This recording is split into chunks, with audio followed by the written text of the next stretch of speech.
Paul Heyman just exposed Seth Rollins' secret SummerSlam plans. You won't believe this. The architect has a hidden agenda, and the wise man is blowing the lid off it. In this explosive WWE exposé, Paul Heyman drops shocking details about Seth Rollins' behind-the-scenes strategy leading up to SummerSlam. From locker room whispers to secret alliances, find out what's really going down before the biggest party of the summer. Is this the end of Seth's empire? Or just the beginning of his most dangerous move yet? Under the flickering lights of the WWE Universe, with SummerSlam looming like a storm cloud on the horizon, a single voice has shattered the silence that had once cloaked a major secret. Paul Heyman, the wise man, the mouthpiece of Titans, has spoken, and what he's revealed may very well be the undoing of everything Seth Rollins built. In a rare and unscripted backstage moment, Heyman stepped away from his typical calculated presence and dropped a bombshell that has left the locker room in stunned disbelief. Seth Rollins, sidelined by injury and written out of SummerSlam's plans, or so we thought, has not been as inactive as we were led to believe. In fact, according to Heyman, Rollins has orchestrated a plan so intricate, so audacious, and so potentially destructive that it could redefine the landscape of WWE in a single night. For weeks, the WWE Universe has mourned Rollins' absence from the SummerSlam card. A fractured knee, diagnosed live in front of millions, forced the visionary to abandon his title and retreat into the shadows. Or so the story went.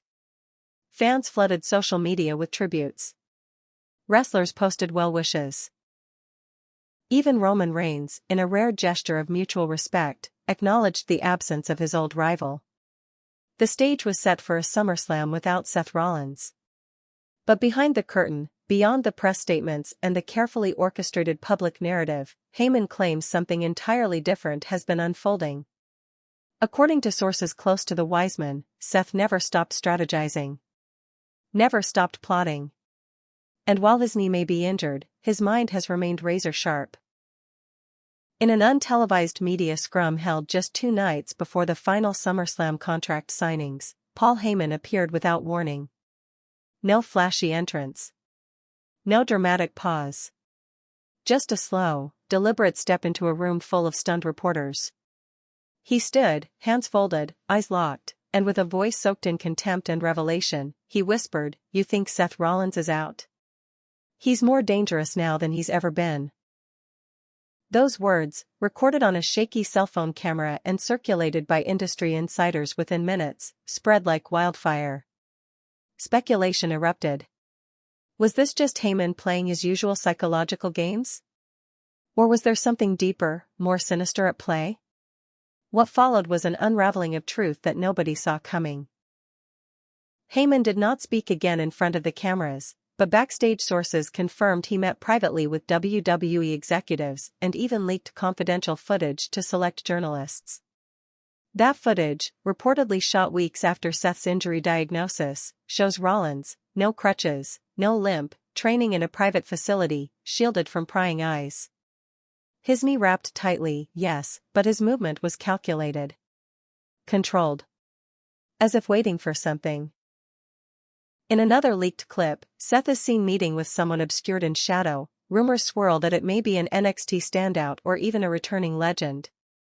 The audio was muted, the visuals grainy, but one thing was clear: Rollins was far from finished. This wasn't a recovery. It was a setup. Heyman's decision to reveal this wasn't out of loyalty to the fans or to protect the sanctity of WWE storytelling. No, this was personal. Because if the rumors are true, then Seth's hidden strategy involves a betrayal that cuts deeper than kayfabe. Whispers backstage suggest Rollins has been in communication with several key figures, some aligned with Heyman's enemies, others believed to be loyal to him. One name repeatedly surfaces: Jacob Fatu. A man of chaos. A man who has already made waves in the tribal war tearing through WWE's main event scene. If Rollins truly has made overtures to Fatu, then the entire Bloodline civil war may soon become entangled with Seth's own vendetta, a vendetta that doesn't end with reclaiming gold, but with tearing down the very architecture of trust that defines factions. Sources indicate that Heyman felt blindsided. That he only uncovered the plot when he was shown transcripts of Rollins' secret meetings, documents allegedly leaked by an unnamed executive from Rollins' own camp. Heyman, ever the chess player, moved swiftly. Rather than confront Rollins in silence, he chose to weaponize the truth, to expose Seth's deception before it could take root. But his motives aren't entirely noble.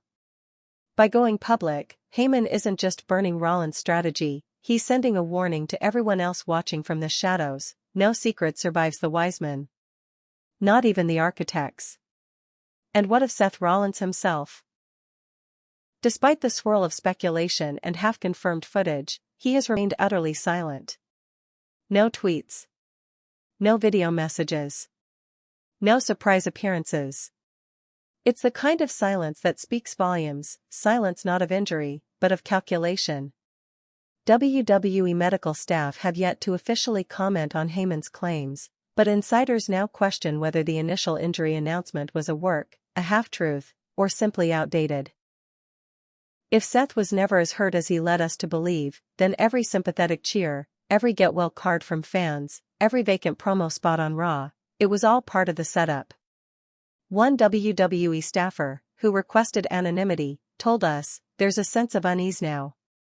If Seth shows up at SummerSlam, it's not going to be for a warm reunion. It's going to be a bloodletting." And if Heyman's revelations are accurate, that's exactly what Rollins wants. Not a return. A reckoning. But what makes this even more disturbing is the potential scope of Seth's betrayal. This isn't just about blindsiding a rival in the ring. This is about puppeteering a backstage power shift that could rewrite the internal hierarchy of WWE. Multiple sources claim that Seth has been meeting in secret with members of production, legal, and even talent development. Some allege that he has offered future, creative freedom in exchange for loyalty. It's an unconfirmed but tantalizing claim. That Rollins is building something bigger than a faction. A movement. A new vision of power, hidden in plain sight. Heyman's press side rant included a chilling line that most media outlets have since removed from their coverage: "He's not returning to reclaim a title. He's returning to bury everything we thought we knew about the company." That line, layered with bitterness and perhaps even fear, raises the stakes beyond any traditional comeback. If Seth truly believes the system is broken, then his return isn't about championships. It's about burning the empire to the ground. Already, cracks are forming. WWE creative teams have been instructed to prepare multiple last-minute rewrites for SummerSlam. One leaked memo referenced a shadow return segment, with contingencies for unannounced run-ins and new camera setups. Producers have reportedly been told to remain flexible and expect disruption. Even the production crew, normally insulated from storyline drama, have been pulled into private meetings about potential unscripted activity. Behind the scenes, tension has thickened. Roman Reigns' camp is said to be furious, believing that Heyman's decision to expose Seth has made an already unstable event even more unpredictable.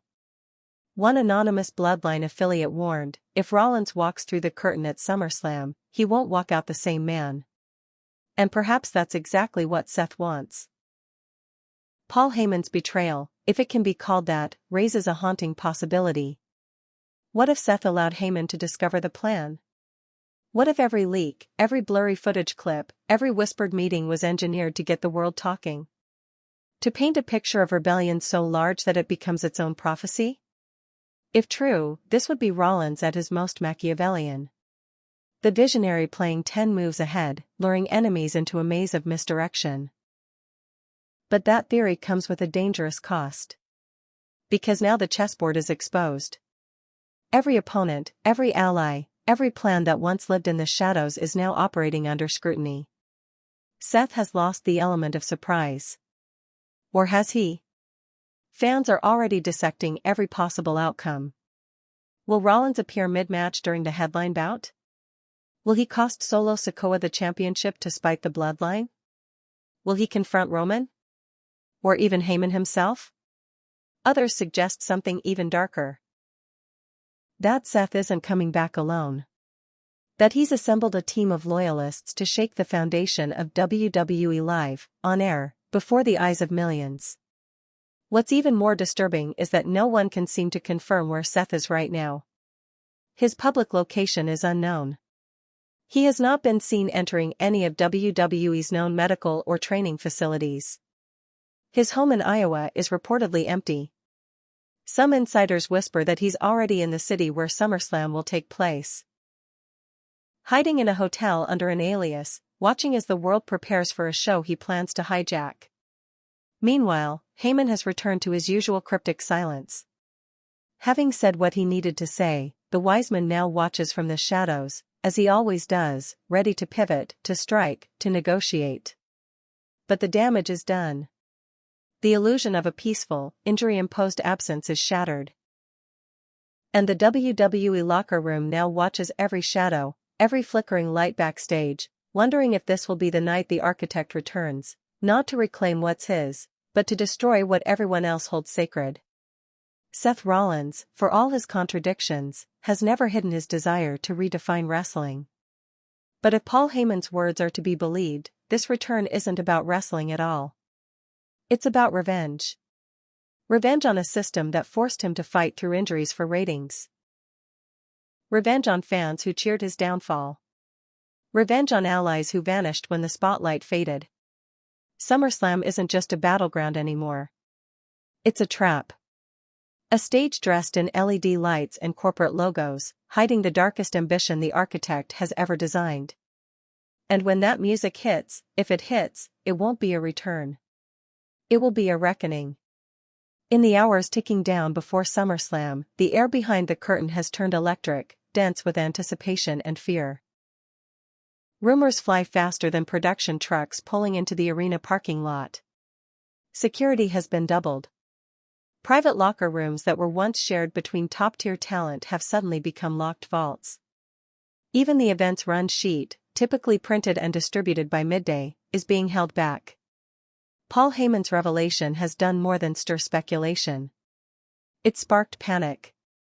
Because if Seth Rollins truly intends to make his move at SummerSlam, then no match, no segment, no superstar is safe. Producers have been instructed to set aside a flexible slot somewhere in the middle of the show, officially listed as TBD. Sources inside creative suggest it's not just a placeholder. It's a pressure valve. A tactical space carved out for chaos. The ring crew has reportedly rehearsed multiple lighting setups, including one eerily similar to the visuals used during Rollins' last heel turn. Dark strobes, sudden cut to black moments, and one very specific camera angle trained on the entrance ramp as if waiting for a messiah to descend. But Seth Rollins isn't returning as a messiah. Not this time. He's returning as a ghost.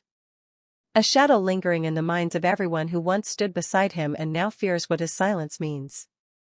Backstage, the locker room is splintering. Some superstars whisper admiration for Rollins' mind. His willingness to bend narrative and reality to his advantage. Others are less impressed, calling it reckless, even sociopathic. One top-tier wrestler, speaking under condition of anonymity, said, "This isn't mind games anymore. This is sabotage. And if Seth shows up during my segment, we're not working. We're fighting." That same sentiment echoes through catering, through the trainer's room, through the makeup chairs. WWE superstars are no strangers to big returns. But this isn't the kind of comeback anyone is cheering for. Meanwhile, in the production truck, the director stares at a row of monitors and prays for clarity. No one knows when, or if, Rollins will appear. And that uncertainty is precisely what makes him so dangerous. If he returns during a match, the referee must adapt. If he storms commentary, the team must pivot without flinching. If he hijacks a backstage promo, the audio team must keep their feeds live, but sanitized for broadcast. There are no rules now. Only contingencies. And behind it all, the man who broke the silence, Paul Heyman, remains impossible to pin down. Heyman has not issued a follow-up statement. He hasn't elaborated on the footage he leaked or explained the exact timeline of when he discovered Seth's secret plans. but some believe that's intentional. Because by revealing just enough, but not everything, Heyman has turned SummerSlam into a psychological war zone. Every shadow could be Seth. Every flickering light backstage, every malfunctioning mic, every delay in the program now feels like a potential moment of attack.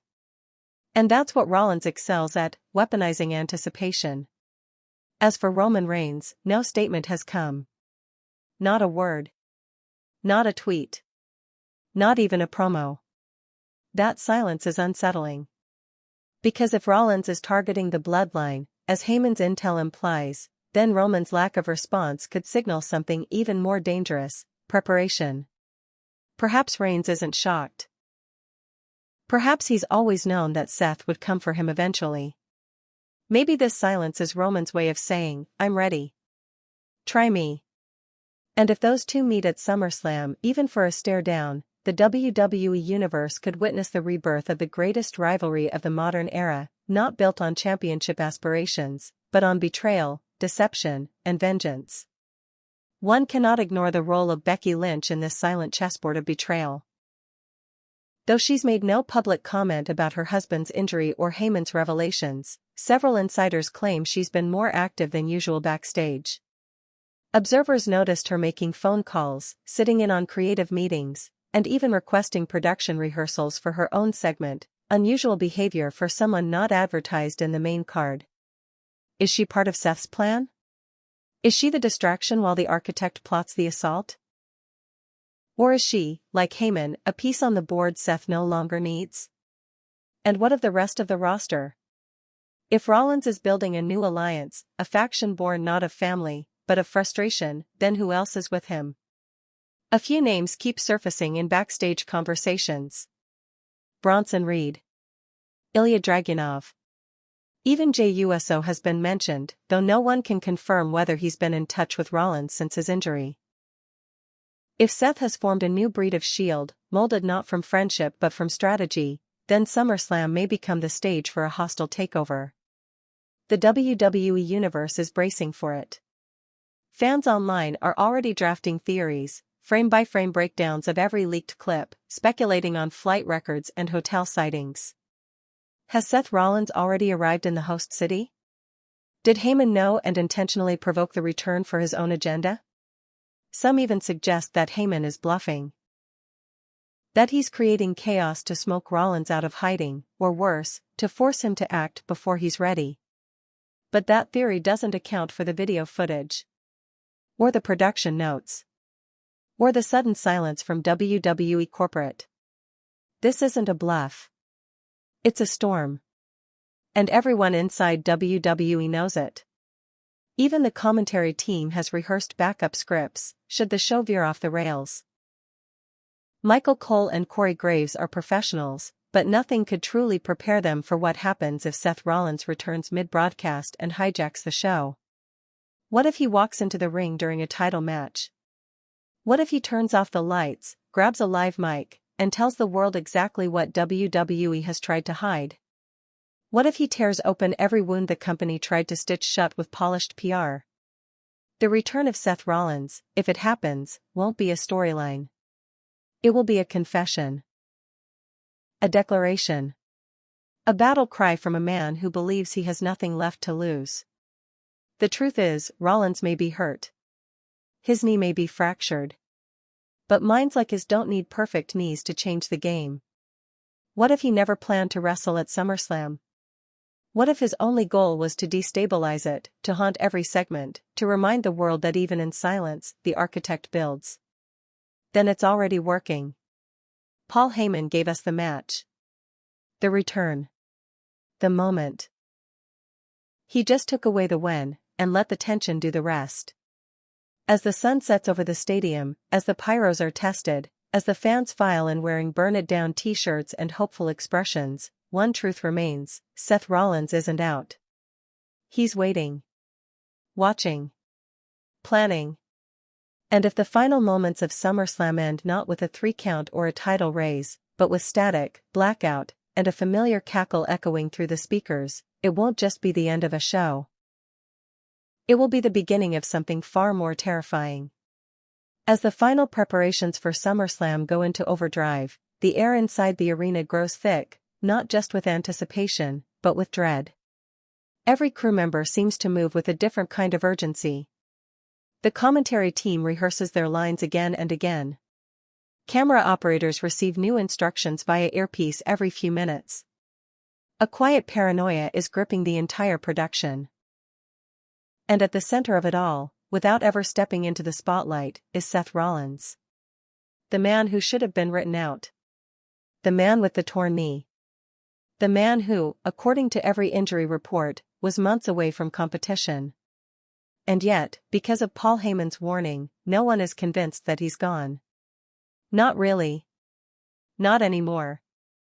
Inside gorilla position, WWE Central Command Hub just behind the curtain, the vibe is chaotic. Producers huddle around monitors while referees and agents review new protocols for crowd control. And amid it all, Triple H stands in silence. His arms are folded across his chest, his jaw tight, and his eyes locked on the feed as he watches a live security camera overlooking the talent entrance. He hasn't said much, but those who know him well recognize the look on his face. This isn't just a standard pay-per-view concern. This is something else entirely. An expectation that the man who once led the Shield might just try to burn the house down from the inside. And perhaps that fear isn't misplaced. New information has surfaced. Sources inside WWE's legal team have confirmed that Seth Rollins filed an active participation exemption in his injury clause, a rarely used policy that allows a talent declared medically unfit to still appear in a non-wrestling capacity, provided they sign off on liability waivers. Most superstars use it for promotional appearances, panel events, or commentary gigs. But not Rollins. His clause includes language about creative disruption rights. Language so vague and open-ended that WWE can't block him from appearing during the show, even if they wanted to. It's a move so bold, so precise, that it leaves only one conclusion: Seth Rollins planned this from the beginning. And that revelation has divided the WWE universe. Online, fans are split down the middle. Some hail him as a genius, a rebel mastermind reclaiming control in a business that often strips its stars of agency. Others see him as dangerous, unhinged, a Mani.